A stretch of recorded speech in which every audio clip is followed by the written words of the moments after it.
Welcome everyone to our dialogue on climate change and young people. This dialogue is supported by the United Nations under the brand name UN Climate Change and Young People Campaign 2023 in collaboration with the Bushfire Festival.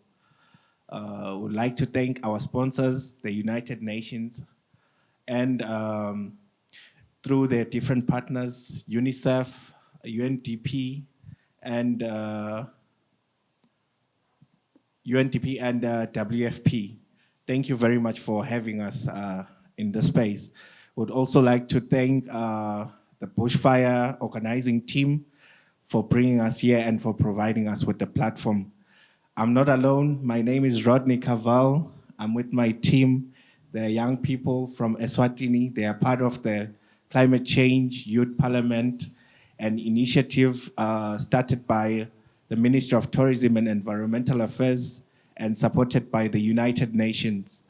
I'll ask my panelists from my right to the left to introduce themselves. Thank you, Mr. Aaron. Hi, everyone. My name is Tebenguni Simelane from the Lubombo region, Galanga Inkundla. 20 years old and still pursuing a Bachelor of Science in Environmental Management and Occupational Safety and Health at the University of Eswatini, Mbabane campus. As a young person, I'm very passionate about the climate change issues. Looking at the situation that climate change impacts are inevitable, and as a scientist, I believe that there's still time for us to combat the negative outcomes of climate change. Hi everyone, my name is Zandisile Howe. I'm 23 years old, representing the Hoho region, Peak-speaking Kundla. I recently just finished my Bachelor of Arts Humanities degree at the University of Eswatini, majoring in geography, environmental planning, and science, as well as African languages and literature. Just like my fellow parliamentarians, I'm also passionate about climate change, and through this, I've participated in a lot of waste management projects and a lot of community needs assessments projects, engaging with children and all of the youth out there to have conversations about how can we save the environment. Greetings, everyone. My name is Mazw'okuphila Simelane. To make emphasis on the name, it's Words of Life in English, because mostly people get it wrong. I am from the Lubombo region, Togotweni Inkundla. I've recently finished my degree. I graduated in environmental health and food science. I was studying in the University of Eswatini, Mbabane campus. Well, as my colleagues have said, I'm also passionate about climate change and the effects that comes with climate change. So that's why we are here today, and we are grateful for the platform. Thank you. Hi, everybody. Thanks for having me. My name is Dane Armstrong. I'm from Mbabane, Eswatini. I won't share my age because I'm now ex-youth, but I was once upon a time. I'm an independent climate change researcher and writer, and also the co-founder of the Eswatini Climate Coalition and Hlumisa, the Eswatini Climate Youth Network. But I'm also an artist and run the Yebo Art and Design space and work with Bushfire sometimes. So thanks for having me. Thank you. Thank you for the introductions. I forgot to say something about myself. I'll be moderating this session, and I'm a young person, not so young, passionate about climate change. My background is in renewable energy, and I've been working on climate finance issues with the country, Eswatini, through the Ministry of Tourism and Environmental Affairs, trying to get the country ready for the Green Climate Fund. That's basically the work I've been doing. So my role for this session is very simple: to bring the best out of our panel. They should tell us how they are helping the country fight climate change. Before we get into our session, I'd like to highlight our Bushfire Bring Your Fire Zone. They've come up with the initiative of Green Your Fire Zone. They are the winner of the Best Responsible Event Award at the WMT African Responsible Events Award in 2017. MTN's Bushfire commitment to environmental sustainability is encapsulated in the Green Your Fire component of the Bring Your Fire mandate, which encourages individuals to collectively towards positive social and environmental change. The Green Your Fire pillar was instituted in 2016, and ever since, MTN Bushfire has used the transformational power of the arts to support advocates for a greener world. Among the many ways the festival Green Its Fire, MTN Bushfire has worked towards the elimination of single-use plastics over the years and has managed to recycle at least 50% of the generated waste during the events. They are promoting biodegradable packaging from their suppliers, and tree planting activities are available for festival goers. Can we give them a round of applause? Okay, moving over to our questions. I'll start by laying the foundation why we need young people to participate in climate action. Young people are affected by climate change. They will be living in the future, which is looking bleak right now with what is going on and the changes in our climate patterns. So young people need to be part of the solutions as we are planning for fighting climate change. They are a very important stakeholder, which is why we appreciate such platforms where young people can bring out their voices. We have seen evidence of climate change throughout the country. It's not a hearsay. We are victims of climate change as a Maswati. So my first question will be for Tebenguni, our panelist, which is what have you seen in your community as climate change? Climate change has resulted in changes in our water patterns, our water systems. What have you seen in your community? Thank you, Mr. Carval.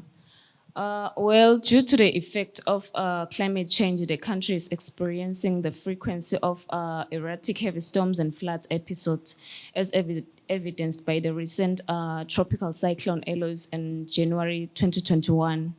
So these episodes of floods and strong storms damages built infrastructure and communication facilities such as roads and telecommunications, resulting in poor public services because now the local communities cannot access places like the clinics, the hospital, or other places where they can get the services, as well as the damage of telecommunication like electricity power lines, which result in no electrical power and sometimes poor internet networks or access.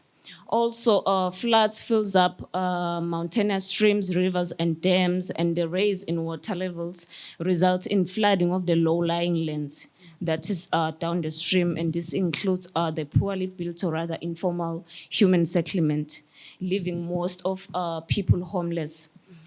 It also damages the local fields and farmlands, affecting agricultural practices, which leads to most farmers making losses, resulting in food insecurities, hence poverty, because we all know most of our local communities solely depend on agriculture.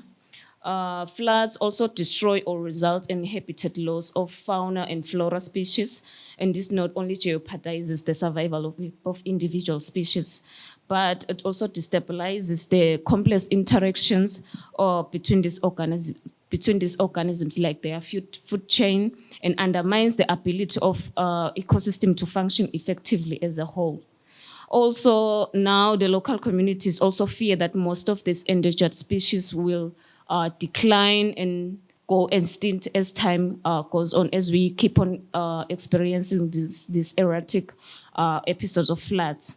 Also, floods have also weighed the topsoils, inducing landslides or rather soil erosion, causing enormous danger to human life, livestock, and property. I'll make an example. There's this area.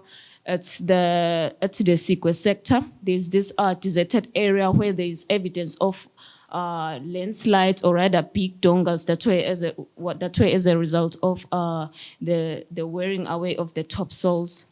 Then coming to the issue of drought, because now we also We also encounter the frequency of drought. I'll make an example. Since 2001, the country has experienced, I think, about 7 drought. The most recent being the El Nino drought, being the El Nino-induced drought in 2015-2016, with which water sources and rainfall received declined by more than 50%, resulting in drying of more streams and wetlands, which gradually altered biodiversity and ecosystem, resulting in biome shift, habitat loss, habitat fragmentation, species loss and extinction, species migration, increased wildfire incident encroachment, a decline in genetic resources, as well as a decline in indigenous forests. So this climate impact not only impacted the ecosystem services and livelihood, but it also affected ecotourism opportunities and the traditional medicine availability.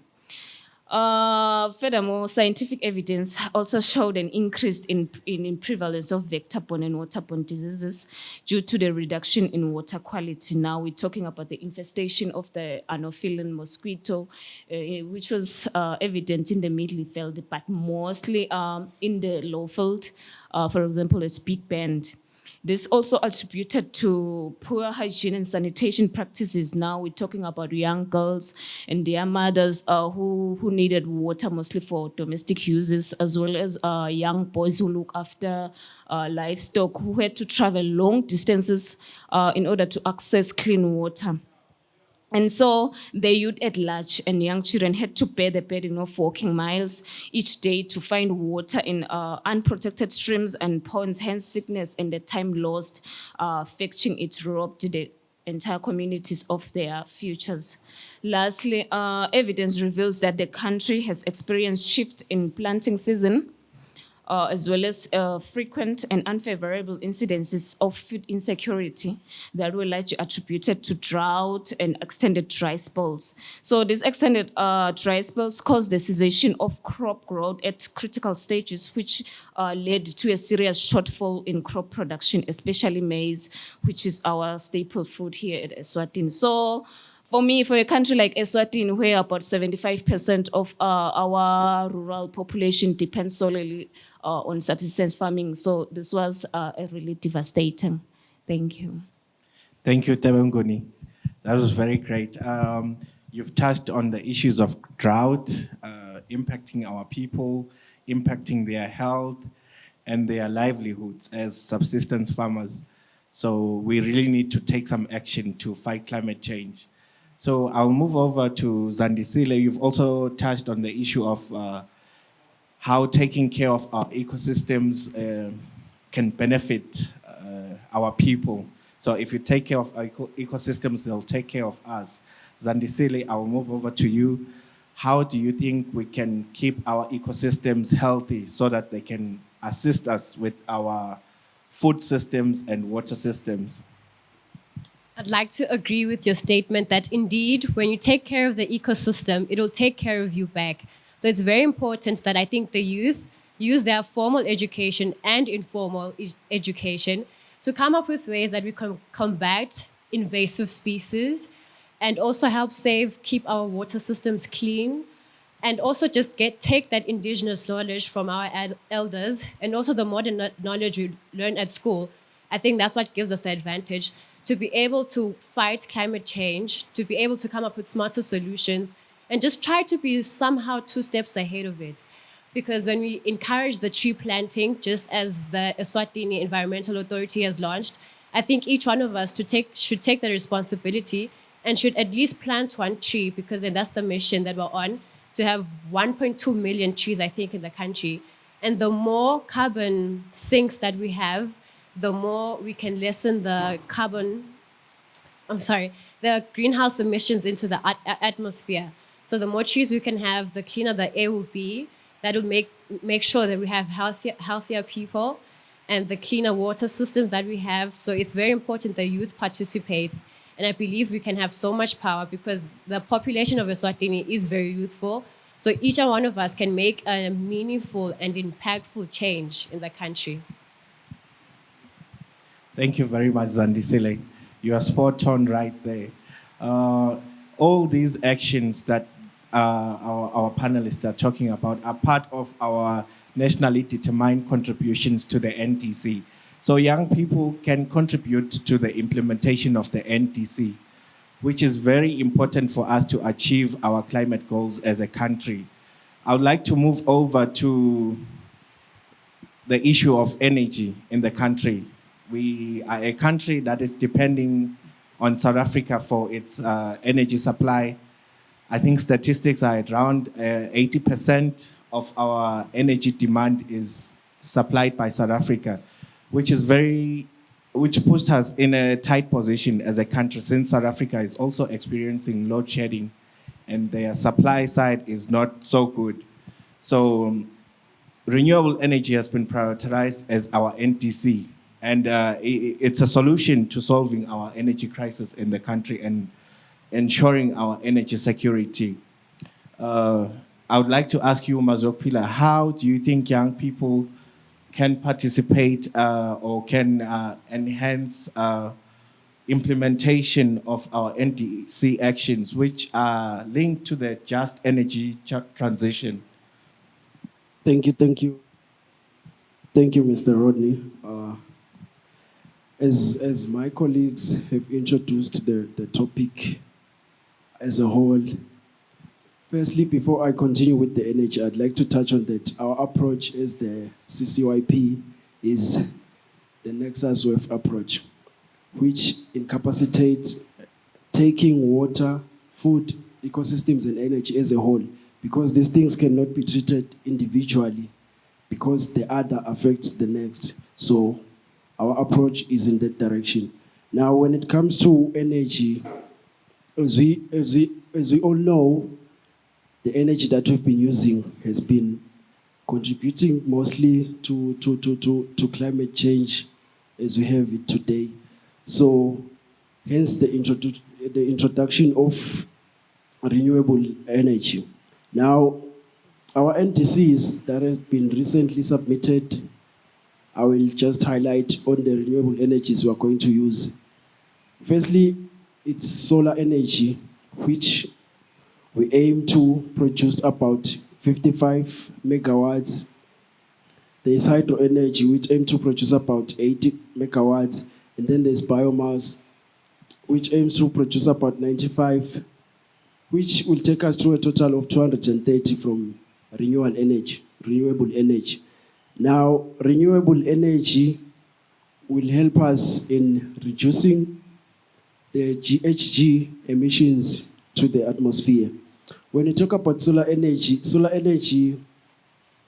can be used in communities by everyone, and it's affordable, and it emits little or less GHGs to the atmosphere. And then, because we have to look at it and consider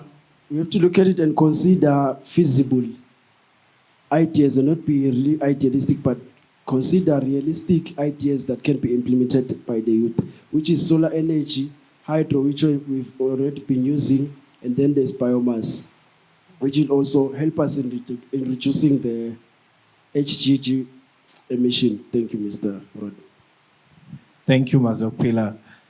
You've touched on a critical one, on integrated approaches when fighting climate change, which is including the Wave Nexus approach, where you are tackling climate change in terms of water, energy, and food. So if we come together as different sectors to fight climate change, we can accelerate the implementation of our climate goals as a country. So all sectors should coherently work together in order for us to achieve our climate change goals. So I'd like to move over and throw Dane under the bus. He's been working with young people on climate change. He knows the needs of young people in the country.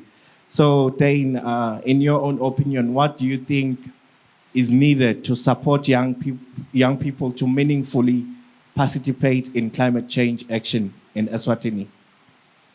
Thanks, Rodney.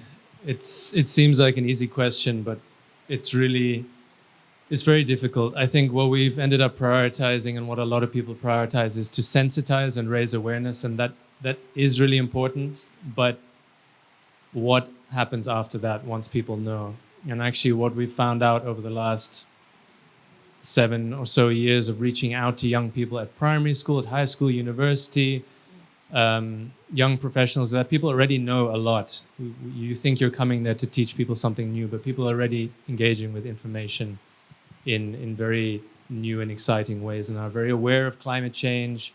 Maybe you're sharing some more updated impacts and what they can do, but they're hungry to know what they can actually practically get involved with. So people end up going and doing some small recycling projects, plant a tree, which is really great.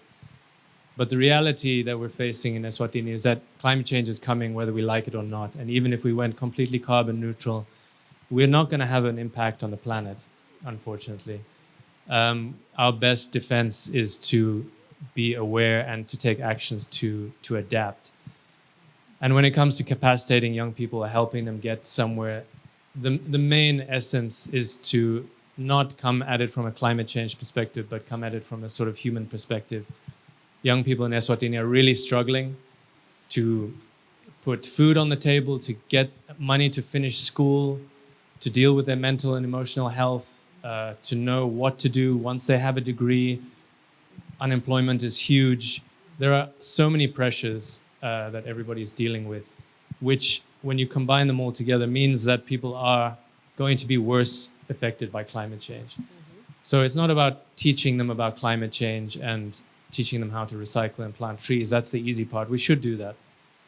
But the reality is it goes much deeper, and is something that the country and our government should be doing more of, and our development partners, is how do we ensure livelihood for young people so that they're less vulnerable, that they're not caught unawares, that they can create their own resilient life, that they can be better positioned to deal with climate change and impacts when they come, not if they come, because they're definitely coming.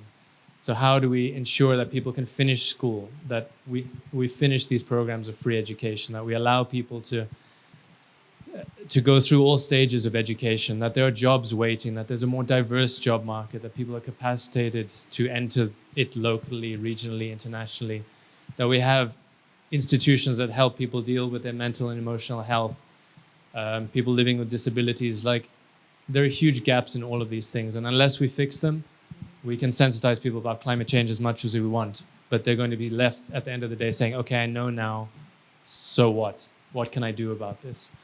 So we have to help plug those gaps in a country that has a lot of holes for young people, unfortunately. And I'm saying this based on a lot of experience working directly in communities and with young people in schools, not just from a climate perspective, but also how people have been affected by COVID, how unemployment affects people. And something that keeps coming up is that people don't even know how to dream anymore. They don't know how to think about their next step. And if you're at that space, your main focus is on today. How do I finish my assignment or finish my degree? Or how do I look for a job? Not how do I solve climate change? So that should happen as a byproduct of people living healthy lives for themselves. But at the moment, people are quite lost. And we really need to prioritize that nationally in order to help make a firm base for resilient climate action. Thank you, Dane. That is very mind-opening for our young people. I hope we are taking notes as young people. I'd like to throw back the question to you, our young panelists. How can you be supported? How can the government support you to be part of climate action in Eswatini? Anyone? As Dane was talking, I was just thinking of maybe economic incentives such as scholarships or grants that will allow us to go get education and public awareness in a way that will engage the youth in research and on development of solution of a low carbon development. Yes, that was what I was thinking. I would like to appreciate our online participants. Thank you for being with us.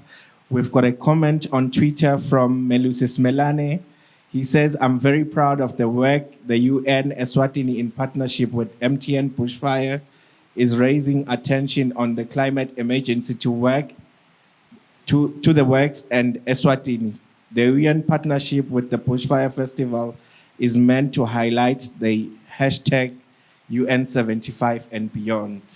That's indeed right. I have another question which relates to opportunity for young people. I hope we still have time. Anyone from our panelists, or we can all have a go at this one. What platforms are there? The King recently, in one of his speeches, talked about young people taking advantage of existing platforms in order to create opportunities for themselves and creating employment opportunities. What opportunities can we take from the existing platforms in climate change, in relation to climate change? Are there any existing platforms in Eswatini or globally that we can take advantage of?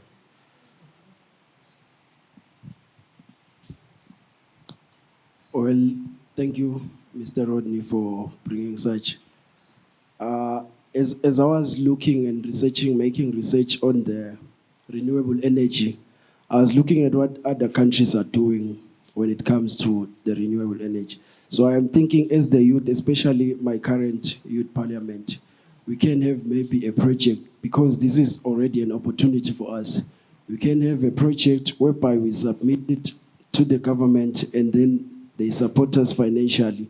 This is both an opportunity for us to bring food on the table for our families and also progress the country as we do these projects, and also continue contributing to combating the effects of climate change.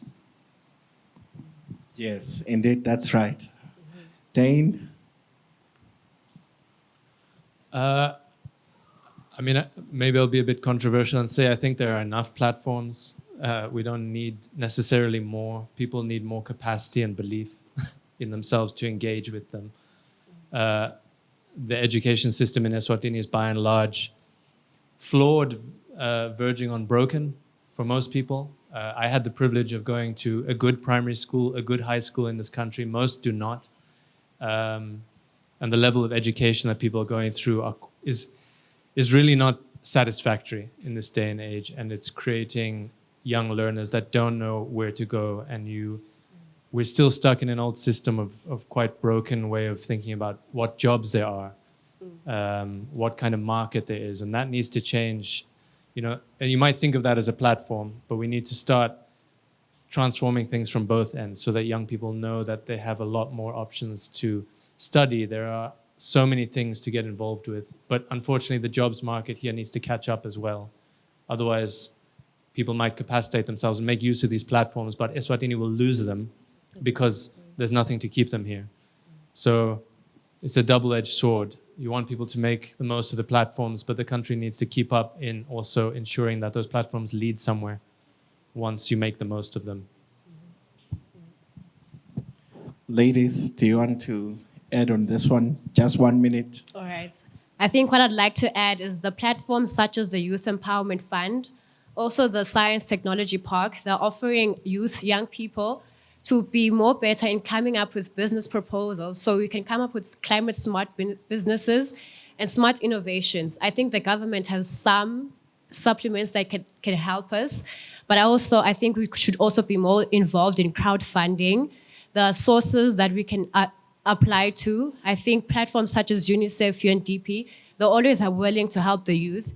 I think it's just us to get together, come together with our ideas, and empower each other and support each other so that we can come up with more solid solutions that we can promote. Thank you. Tebenguni? Yeah, as well, I think the youth transition to green employment via mentorship, capacity building, or other platforms that can connect us with employers. Thank you very much. Indeed, the United Nations, Eswatini, they are supporting us. They are supporting the Climate Change Youth Parliament. So we are happy for their support, and we hope we'll keep working together and reaching to every youth of this country, not just the people who are online. We need to reach to every corner of this country so that everyone is aware of climate change and everyone is part of climate action in the country. So I have another question. I think we have a minute left that we can go through. how do you see the Youth Parliament platform and other platforms for young people in the country amplifying your voice as young people and impacting other young people?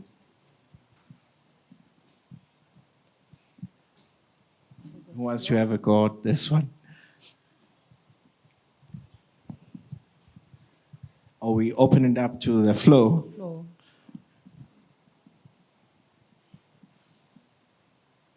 The floor is not open. Well, I think I could start off and say that the Youth Climate Change Parliament is going to help us give a voice to the meaningful chairs that maybe the youth wasn't able to get involved in.